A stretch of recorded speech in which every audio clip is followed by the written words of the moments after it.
Metaphysical மைண்டுனா என்ன அப்படின்னா, இந்த மெட்டாபிசிக்கல் மைண்டு ஏற்கனவே ஒரு மைண்ட் இருக்கு நம்ம கிட்ட. என்ன மைண்டு?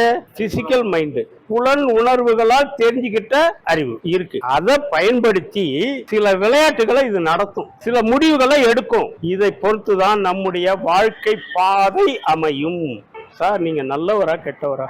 நல்லவரா கெட்டவராங்கிறது இது உங்களை எப்படி வழி நடத்துதோ அப்படிதான். நான் நல்லவன்னா அது என்ன சரியா வழி நடத்துதுன்னு, நான் கெட்டவன்னா அது என்ன தவறா வழி நடத்துதுன்னு. அது என்ன பண்ணுன்னா, நீங்க நேத்திக்கு ஒரு ஹோட்டல்ல சாப்பிட்டு இருப்பீங்க. அந்த டேஸ்ட் பத்தி உங்களுக்கு ஒரு ஒப்பீனியன் இருக்கு. முந்தா நாள் ஒண்ணு சாப்பிட்டீங்க, இன்னைக்கு ஒரு இடத்துல சாப்பிட்டீங்க. கம்பேர் பண்ணும். இந்த சாப்பிட்டதெல்லாம் அறிவா இங்க பதிஞ்சு இருக்கு.